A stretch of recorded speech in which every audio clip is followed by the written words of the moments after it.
stuck a fork in him. We need to stick something through his heart and make sure he never rises So for again. 6 months, he votes with us.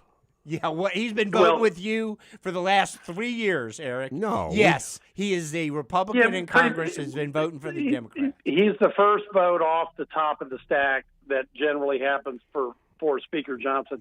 The result was, I'm pretty sure it was 55-45, a lot of money spent. So while he lost, by 10 points, it shows that the Trumpsters' reach in Kentucky is probably equivalent to, I was thinking about this, Ben, historically, Andrew Jackson's reach into Tennessee, which caused Crockett, not that there's any equivalent to move to between Texas. the two. Yep. Yeah, come to Texas. Yeah, all right. Well, look. So let's hope Massey does not head this way, Yeah. at least temporarily. And I want to pause all my pontifications and remember, and everybody, it's Memorial Day, and it's there for a reason, and it's about those that gave their lives to protect us and our freedoms. And still do. And still do, and are serving everywhere in the world. And in harm's way in the Middle East, doing a yeoman's job. Shout out to my friend Artis Connor at Bencourt Tax Advisors, because he's posted a video about his lost classmates, and to all those that have served out there for us, because the only reason why we still have a democratic republic and we can still have these debates and we can be on, we're the longest running show in Southeast Texas for sure, and have Eric with us for as a Democrat for 23 years now, is because people like the military in some cases have given their full measure to support those freedoms.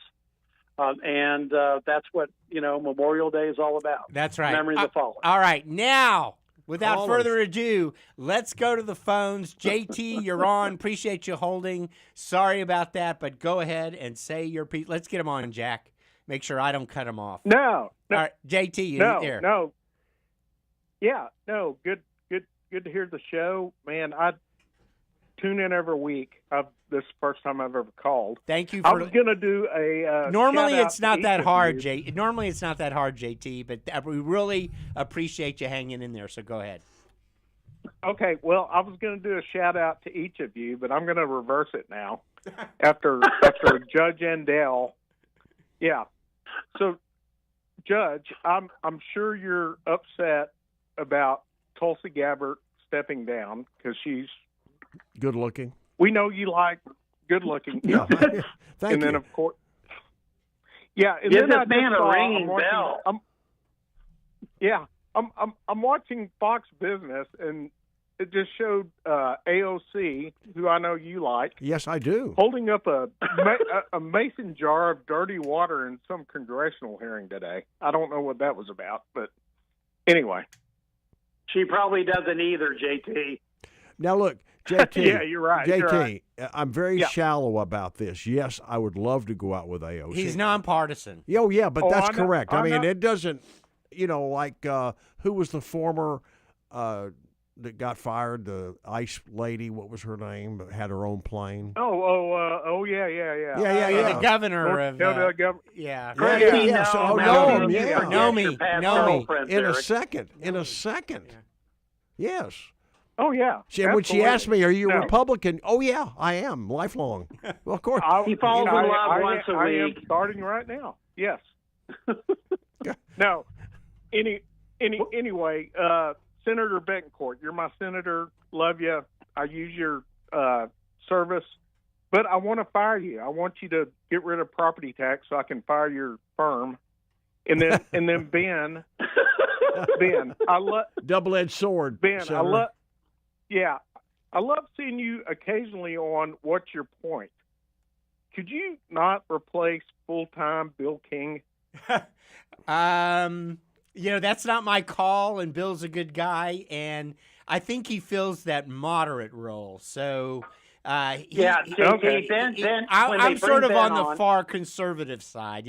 I'm the partisan. I'm the one that says bipartisanship is overrated. Yeah, he's the one that was not. JT, when Ben's on, it's because let's see, Bob Price and Gary can't make it, and they bring Ben in as the hitter, and on the property tax stuff, we've only spent $51 billion. Okay.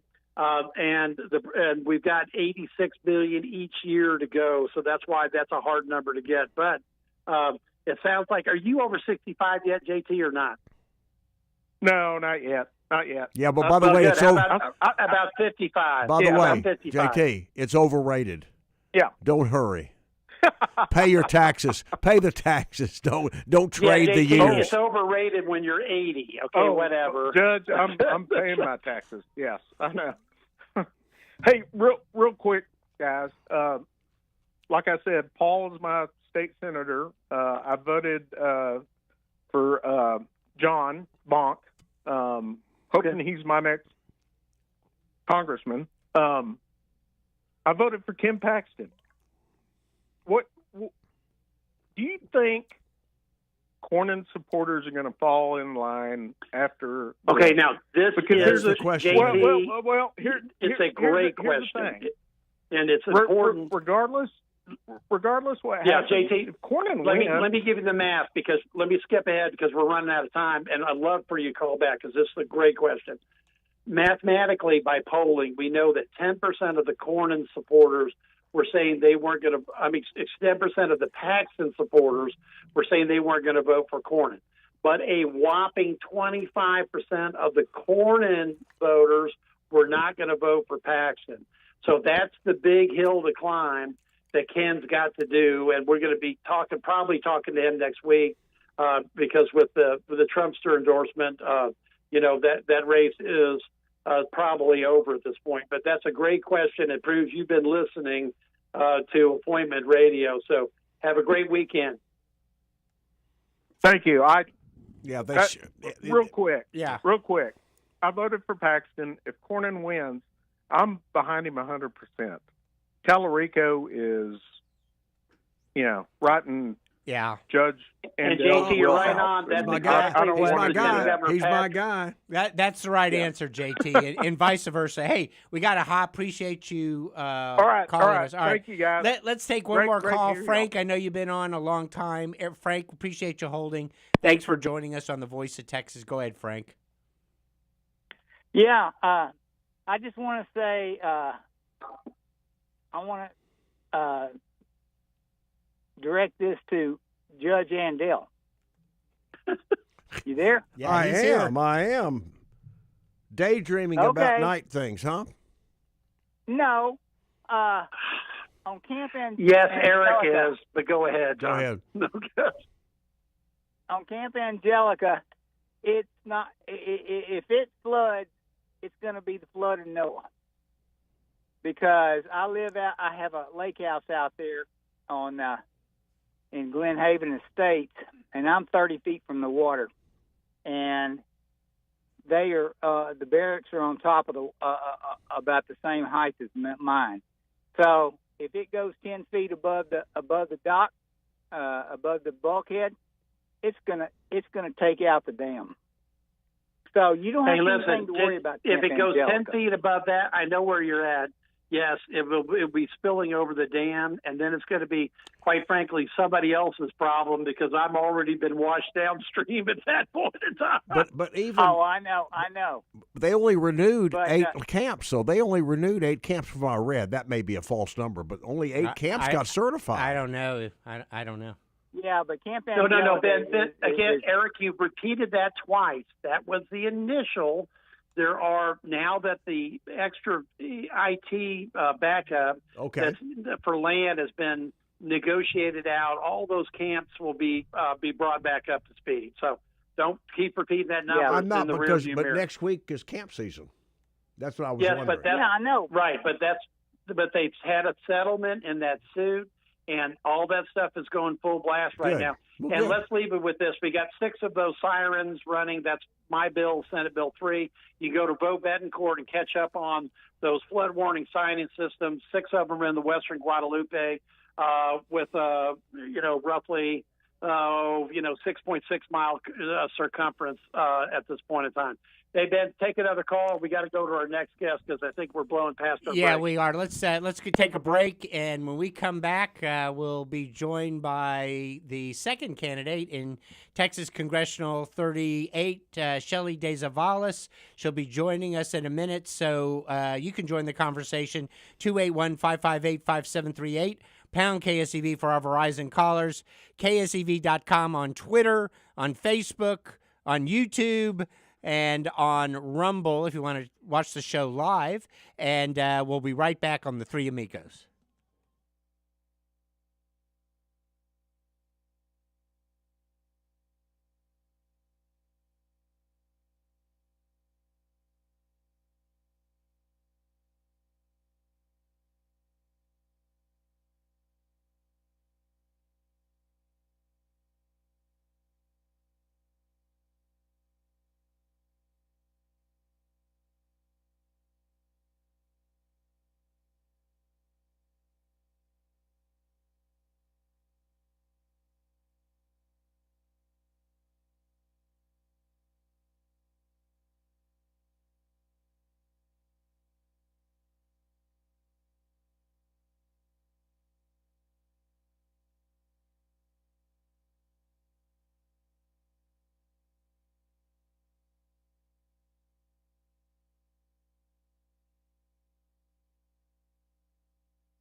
And as we take another peek what's happening in your traffic, a lot of folks heading home in this 5 o'clock hour. We do have a few problems working out there. First off, an accident blocking a left in the center lane. That's going to be on the South Loop westbound at Old Galveston Road. Another one busy, left, right, and center lane being blocked. Katy Freeway eastbound to West Loop. Also, we're getting reports of an 18-wheeler accident on the Houston Avenue entrance ramp to I-45 taking you southbound. Disabled vehicle issues as well, too. One blocks the left lane, Southwest Freeway northbound at Hazard near downtown. And watch for one on the Gulf Freeway HOV lane at Fuquay. That's look at traffic on AM 700 KSEV and AM 1540 KGBC, the voice of Texas.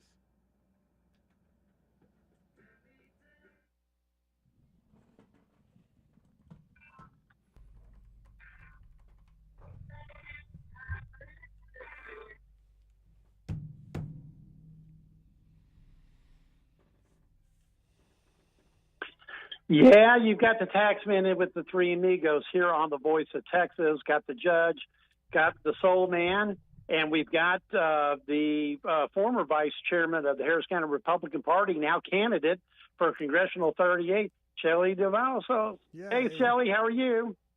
Man, I'm great. How are you guys doing? Peachy. Well, we're trying to have the usual debate and keep Eric from being distracted by every good-looking woman that he meets. I was distracted by meeting Shelley on the way to your fundraiser, actually. First time I I mean, if you want to know why I was late to your fundraiser, but I ran into Shelley.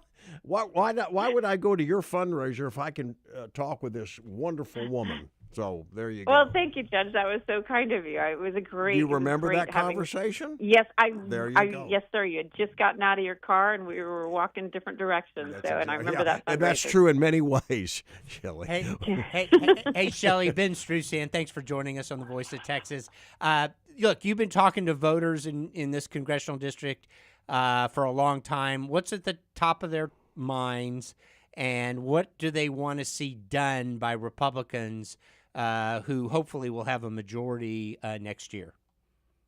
Well, they want us to continue working. I mean, it's been great seeing conservatives being a part of the party leadership up there, but it's protecting our borders, it's protecting our families, it's making sure that we keep our conservative values in place and fight for what's right of our country. It's those are the main issues that we talk about that I hear from everybody. You know, protecting our families against Sharia law, about fighting for our values. You know, just like we have, and I know the senator has too as well. You know, fighting to keep girls the ability to play in girls' sports, not having boys becoming part of it. I mean, I've walked the halls of the Austin for that, and supported a lot of other conservative causes across for my time that I've been with the party. So keeping those values going, border security, affordability, some of the biggest crucial issues that are going on across the country right now. Shelley, well, go ahead, Eric.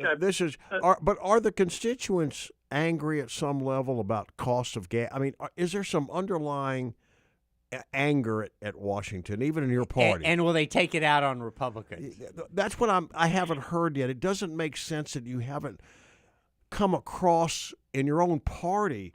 Well, our polling indicates we support what's going on in Iran. I mean, over 80% of Republican primary voters are supporting the president. Okay, well, that is just a question. Of course, yes, and they are, and that's what I'm hearing. I've been a supporter of Trump's for ever since prior to him running for his first office. I was one of his biggest stalwarts. I was appointed in his first administration, working on aviation infrastructure issues, and so I've always been a fan of Trump's. The price of oil and gas hasn't been the issue. It's been more focusing on other things that have affected our country. You know, we're big supporters of making sure we fight the evil that occurs in these other countries. Iran is something that we have to protect from our future. I mean, don't you all agree that having nuclear weapons there would be horrific? We've got to make sure we protect ourselves in the future. Yeah, so. 2 out of 3 of us agree. Yeah. No. No. But see, the Democrat doesn't agree. No, but Ben's argument so binary. You know, in other words, if I'm against the war in Vietnam, that means you're for communism? Eric, you're ancient. No. You're a dinosaur, man. You're talking about Vietnam. Guys, let Shelley talk. Oh, that's right. You triggered me. Sorry, Shelley. Well, no, that's okay. I'm here to show up and have a conversation. This is important in a lot of aspects. Some of the decisions that our great president makes may not be popular immediately because he's not the typical politician. He's in business, just like what I've been a part of my entire life. You have to make those hard decisions, and sometimes they're not popular, but it ends up being the best thing for our country. And Shelley, you were Trump appointed. You are in business. You've been the vice chairman of the Harris County Republican Party. You got a lot of people rooting for you, but unfortunately, you didn't get the endorsement. So when you're out, has there been debates? How do you discuss that? Because that's obviously a question that you've received. Yes, it has been, and it's been interesting. There's some things you can't control, relationships. I mean, Donald Trump Jr. sits on the board with my opponent's father-in-law, and they have a relationship. I'm the type of person, look, I'm a pilot. I want a person who has 5,000 hours of experience versus 5 hours of experience, and that's the way I explain it. I've got the experience, my opponent doesn't, and, I'm the workhorse, not the show horse. Mm-hmm. So sometimes people will pick their friends despite the fact that it may not be the right choice. Hey, Shelley, Ben Strusan here again. Paul will never stop reminding me of the fact that in 2004 I ran against Michael McCall, and in the primary I actually led in the primary, and I ended up in a runoff against McCall, and I was actually leading in the race, and then because of McCall's relationships, his father-in-law's relationships with the leadership of the Texas Republican Party, he was a big contributor to Rick Perry, Kay Bailey Hutchinson, Phil Graham. It makes a difference. And then all of a sudden, massive contributor. And then within a space of a week, I'm seeing television ads of all these people endorsing my opponent, and I'm going, "What the heck just happened?" And so I have tremendous empathy for you. Okay, I have tremendous respect for what you've gone through, because I tell my friends when they find out I ran for Congress, what was it like? I say, you know what, everybody should do it at least once. And because hardworking candidates, you make a lot of friends, you learn a lot. It's a tremendous experience. You learn how to handle yourself in situations in public speaking, things like that. You have done a phenomenal job. I've watched your campaign, and again, tremendous empathy for you. And in my own way, I am rooting for you. So. God bless you, and I do have this empathy for you, but I know exactly what you're feeling. Okay, and it's not new to you. Run against both you and Sean. Well, Ben, you're sounding like you want back in the game. No, not at all. Well, I want no part of this. Shelley, I want you to win also.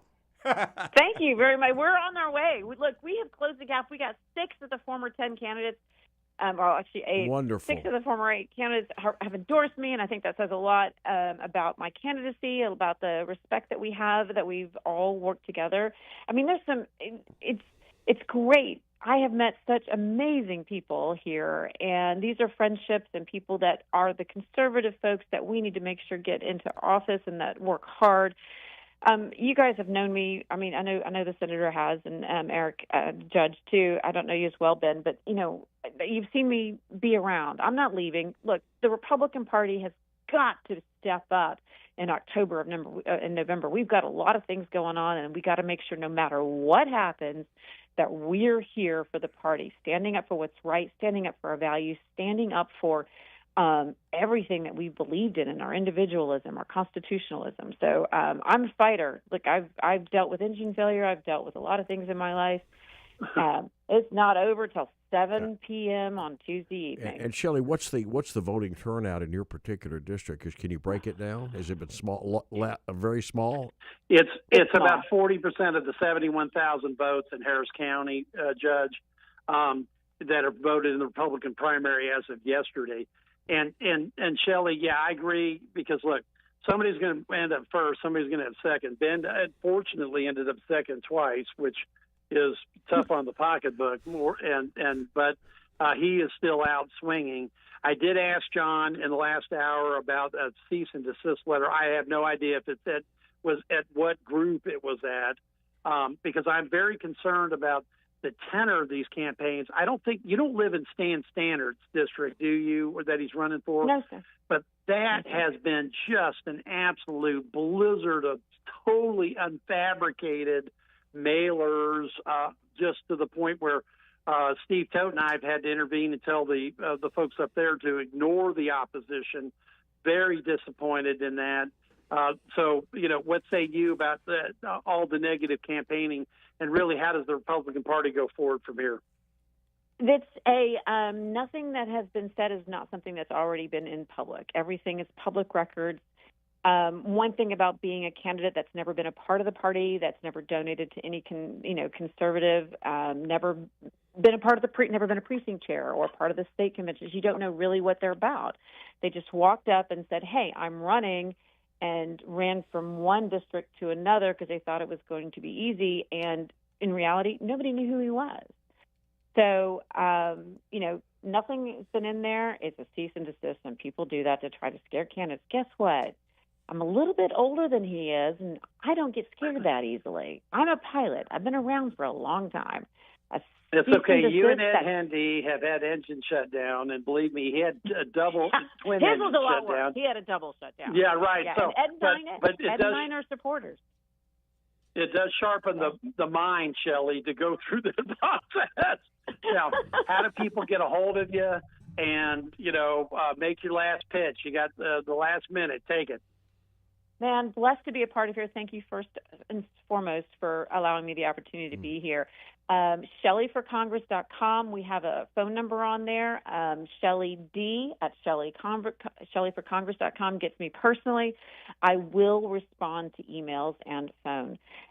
This is all about getting the vote out. I'm a big believer in David and Goliath, and what people need to know the truth about who's running. I've been here. Hey, by the way, Shelley, one point. Yes. I heard a story because one of the media people told me that another radio program was shocked to find out there was a runoff going on in CD 38. Has there been any public forums and what do you think of this really long extended runoff period? I can't imagine you enjoy it, but because I'm looking at maybe we need to make some changes here. What do you think? Would love it for be a little bit shorter, but also would like it that candidates are required to do forums. We have tried, and there's been 3 or 4 different organizations who've tried to bring us together. We've been very flexible on our team. Hey, look, let the opponent come in, let him decide the date, and we will follow through on that, and they never did follow through. So I wish we did have more forums.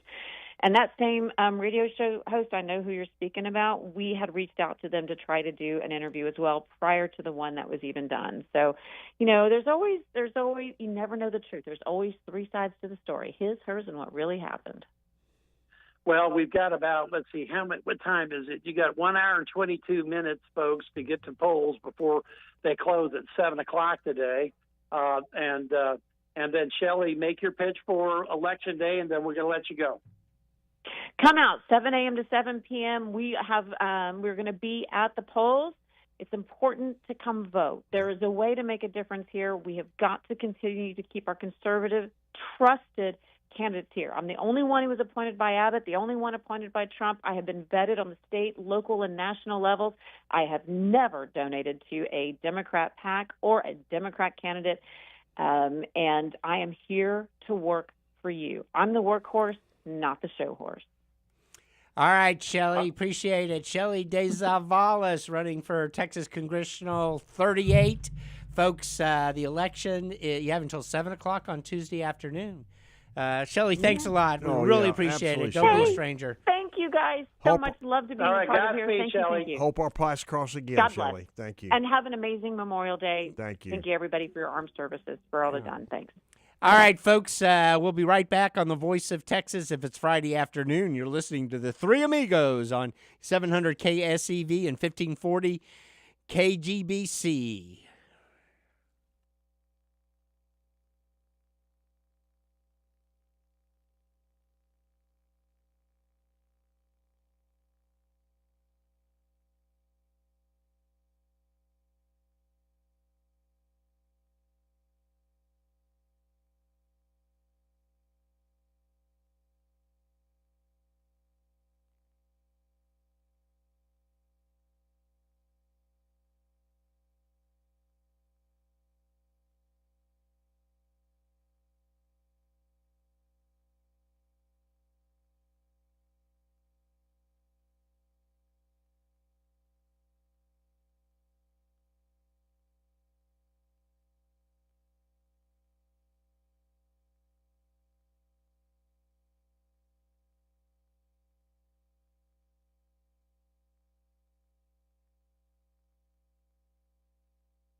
From the KSEV Weather Center, tonight will be mostly cloudy and humid with a chance of a thunderstorm in a few areas. The low will be around 74 degrees. Tomorrow, expect mostly cloudy skies, slightly cooler temperatures, but still humid with a few intense thunderstorms possible. Be cautious of flash flooding. The high will reach 81 degrees. Tomorrow night will be humid with periods of rain, potentially heavy at times, along with a chance of thunderstorms. The low temperature will be about 72 degrees. With the KSEV Weather Center forecast, I'm AccuWeather meteorologist Jason Caterina.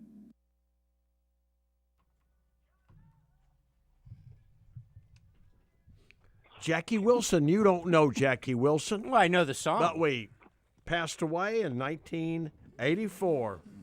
One of the great Motown. Well, it was the Ghostbusters toaster that brought that back to everybody, Judge, but go.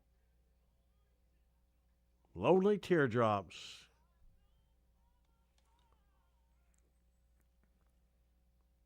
Happy birthday, Don Henley. Eagles, right? Eagles, Rushmore. Happy birthday, Don Henley. Nah, not Rushmore. Oh, come on, Ben. This is Take Rushmore. it easy. This It's is gotta be Rushmore. on Mount Rushmore. Yeah, this is Rushmore. The other one's not.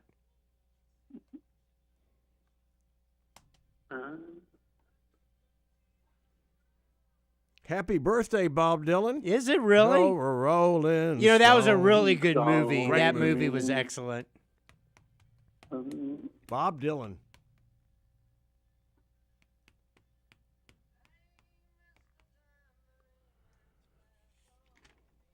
$1540 KGBC, 700 KSEV, the voice of Texas. Senator Bentoncourt, Ben Struzan, Eric Andel, bring us home on a beautiful, actually Friday afternoon and Memorial Weekend. We wish everyone a great weekend in memory of all those who have fought for our country. Ben, you have callers, you have people. I don't even know what you got. do. I can't see the board. I but think we can. Callers. All right, we can take a call from your favorite listener. Jack, let's put Paul on the line. Oh, my favorite. Thank you. Commie hating Paul. How you doing, buddy? Hey, I'm doing all right. Hey, guys, Yeah. I'm going to make about a 4 or 5 point case for no deal, finish the job. Oh, Because you can't trust just did. Iranians. They're playing for time. yep. And That's how is the peace deal in Gaza going with disarming the Hamas, huh? With all the supposedly Saudi Arabia, Egypt, and all them guys. Yeah. And so-called Qatar, remember, Qatar is not our ally. They funded and covered up and hid Hamas. And all right. Point number three. Point number we don't three. have time for all the Go ahead. points. Okay. Three Just- next. And also, but you bring up a arm point. the Persian Let's people. discuss this. Get John Ratcliffe Paul. to get some macho back in the CIA like Reagan did. Paul, slow down. Okay, the base point is simply this. You're absolutely correct. The Iranians will stall for time. And we got the time, military over there. Time. Finish the job. Yeah, Arm the I agree. Persian Ben, we got a people clip on and this. Target, or we're gonna let Paul go. Well- the Revolutionary Guard. Yeah. And All right, show 'em Paul. shock and awe they've never seen. Two out of three of us agree with you. All right. Thanks for the call. All right. I've got this couple of clips I want to play real quick. This was from a little earlier in the week. This is Harry Etienne. He's CNN's pollster. He's talking about the value of the Trump endorsement. Then he goes on to talk about the race between what is presumed to be the winner, Ken Paxton, and your guy, Tallarico. James Tallarico. Not sure what order this in, but let's play number 2 first, okay? Or 3 first, whichever one's first.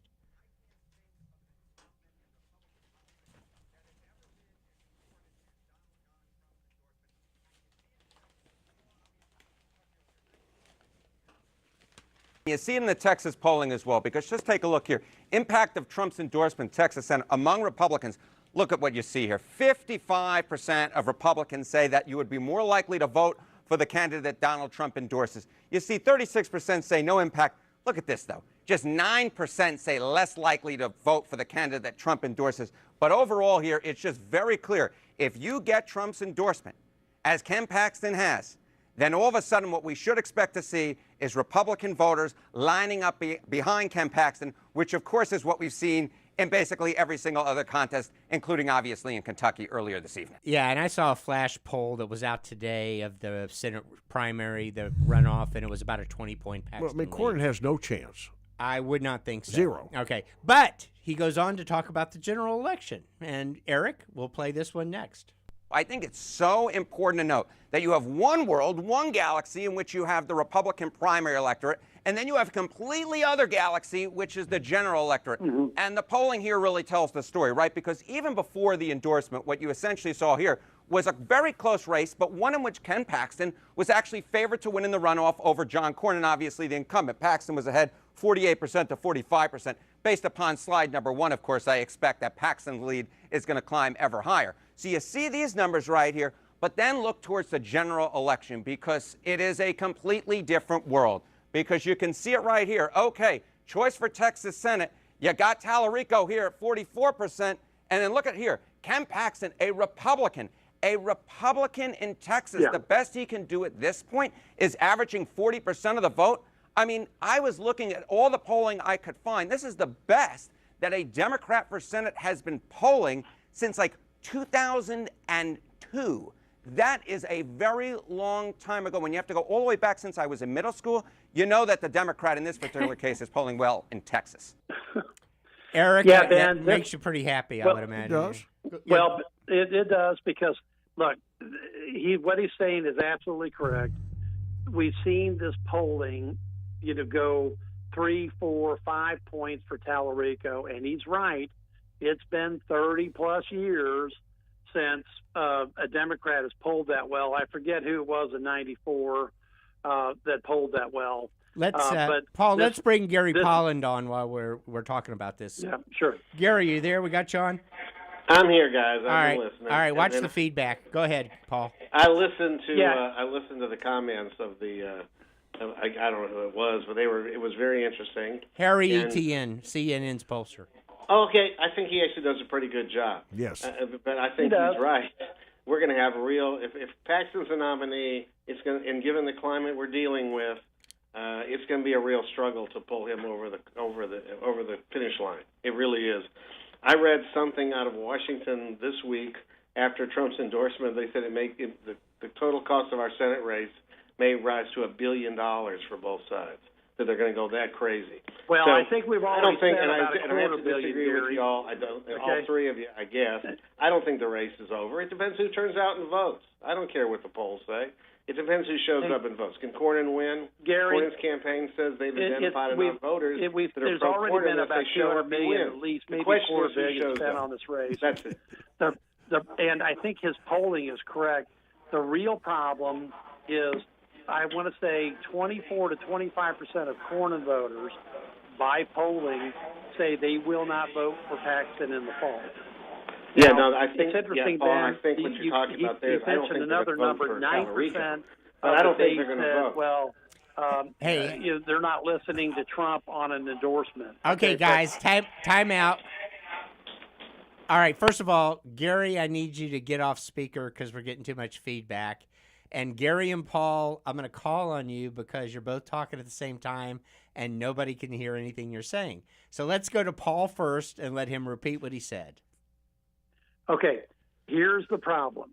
The polling that Harry released on CNN is correct.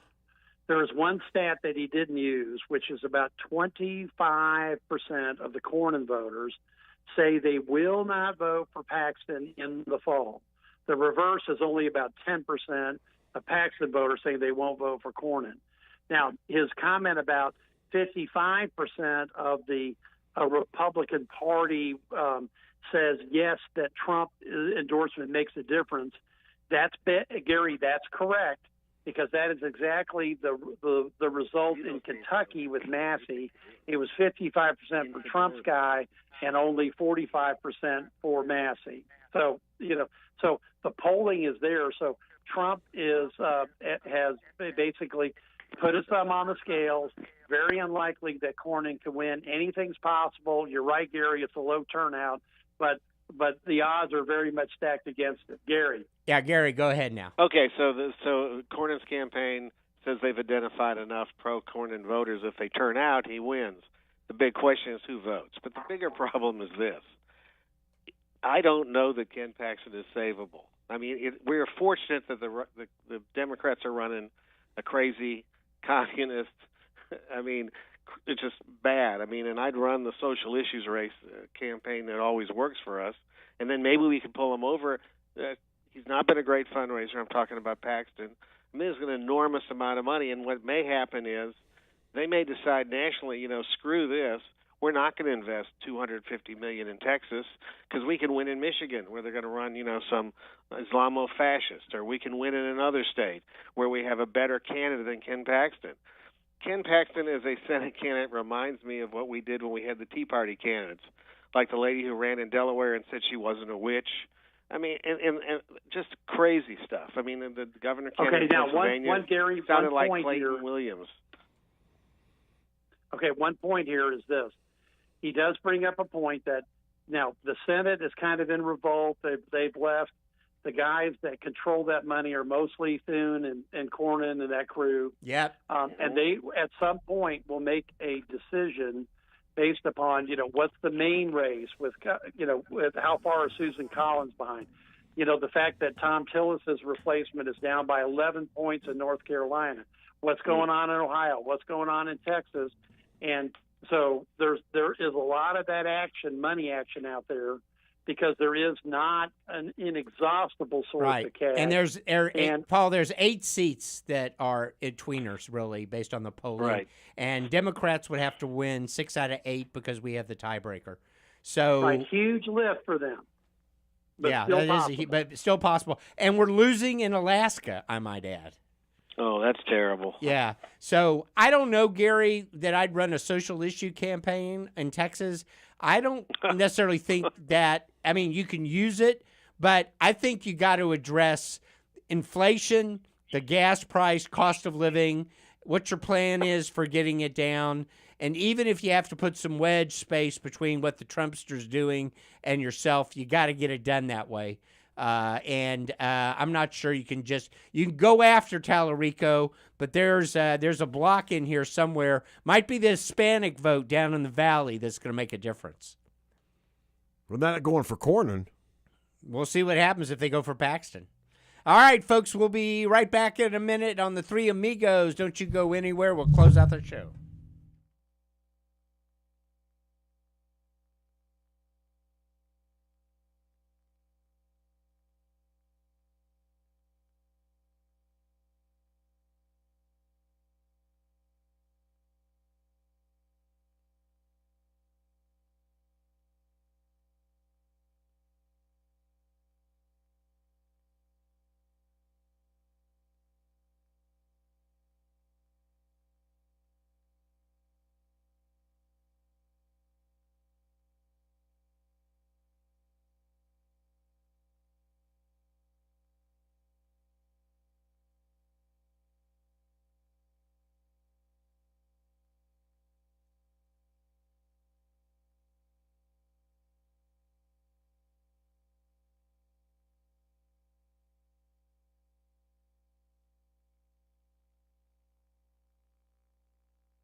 And taking your last look at traffic before we hit the weekend, we've just got a couple of accidents working this time around. One of those is going to be on the right shoulder of the Hardy Toll Road northbound, just past Cross Timbers. Also, don't forget we've got this accident involving an 18-wheeler on the Houston Avenue entrance ramp to I-45 taking you southbound. Disabled vehicle blocks the left lane, Southwest Freeway northbound at Hazard. And looks like we have a disabled 18-wheeler blocking a right lane, East Loop northbound to Ship Channel Bridge. That's traffic on AM 700 KSEV and AM 1540 KGBC, the voice of Texas.